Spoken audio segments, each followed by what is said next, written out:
અંદર ગુજરાત હાઈકોર્ટનું એવું કહેવાનું છે કે તમે પ્રોપર ચેનલ લડો, અમને લડવા માટેનો મોકો આપવો જોઈએ. અને આ પ્રશાસન અને રાજકારણીઓ બધા મળી અને આ કરવામાં આવેલ છે. પ્રશાસન ને બધા પેલા તો મુકેશ તોગડિયા જ છે. મુકેશ તોગડિયા બધા મળે ઉપલા લેવલ થી મુકેશ તોગડિયા એટલે ઈ જ છે. તમને લખી દી, લેખિતમાં આપી દી. હું સાહેબ તમને પ્રેમથી જ કહું. અને મારવા સુધી મોટા મોહરિયા બાંધીને ભોગી જાય. એવો તો એ દાદો થઈને રખડે, 2 નંબરના હથિયાર રાખે. અમને લડવાનો મોકો આપો. હાઈકોર્ટ અમારા ખર્ચે જ કરી નાખી. કરી જાજો. બરાબર. અત્યારે કોઈ વસ્તુ નથી. કલેક્ટર સાહેબ ને વોઇસ રેકોર્ડિંગ મોકલેલું છે. સાહેબ ઉભરી વોઇસ રેકોર્ડિંગ કલેક્ટર સાહેબ ને સવારમાં મોકલેલું છે કે સાહેબ આપ સાહેબ જિમ્મેદાર રહ્યો કે આ વસ્તુ જે છે એ ગેરબંધારણીય થાય છે. આ સાહેબ ને વોઇસ રેકોર્ડિંગ મોકલેલું સવારમાં.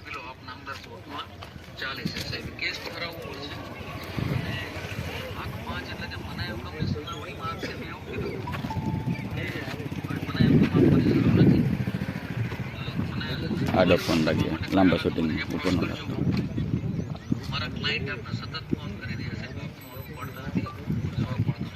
સાહેબ ને બોલાવો, અમને કાંઈ વાંધો નથી. સાહેબ ને બોલાવી, કલેક્ટર સાહેબ ને બોલાવી. કલેક્ટર સાહેબે કીધેલું. કલેક્ટર સાહેબ ને તમે, તમારી તો ઓથોરિટી છે ને સાહેબ, તમે તો બોલાવી શકો. કલેક્ટર સાહેબ તમારો ફોન નથી ઉપાડતા. તમે અધિકારી છો, અમે તો સામાન્ય નાગરિક છે. પણ અમે સામાન્ય નાગરિક છે સાહેબ, અમારી પાસે કોન્ટેક્ટ નંબર નો હોય સાહેબ. અમારી પાસે કોન્ટેક્ટ નંબર સામાન્ય મજૂરી કરતા હોય એની પાસે કોન્ટેક્ટ નંબર કેવો હોય? નો હોય. કલેક્ટર નો નંબર હોય તો તમે તમને અહીં ધક્કો ખાવા દે તો તમે નો ડાયરેક્ટ લડી લઈ સાહેબ ને.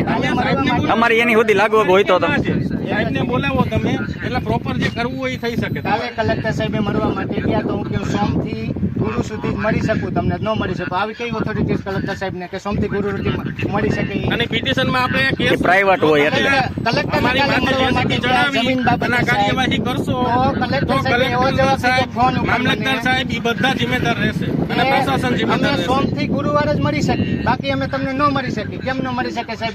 એ પ્રાઇવેટ હોય એટલે ન મળે. પ્રાઇવેટ હોય ને એટલે ન મળી શકે, એના ટાઈમ હોય. રાજકારણીઓને મળવું હોય કેમ અંદર ઘૂસી જાય? એને કેમ મળવા દઈએ? ત્યાં માલ મળતો હોય, માટે કઈ છે જ નહીં. પૈસા આપે એટલે પોલિટિક્સ ચાલે છે, હલાવે છે. આખા ગામનું પાડવું હોય તો પાડો, બાકી અમારું ગેરબંધારણીય અમારું અપીલ હાલે છે ચાલુ. પાડી ન શકો. જો એ અપીલ દરમિયાન તમે ગેરબંધારણીય કામ કરશો તો અમે પિટિશન દાખલ કરશું.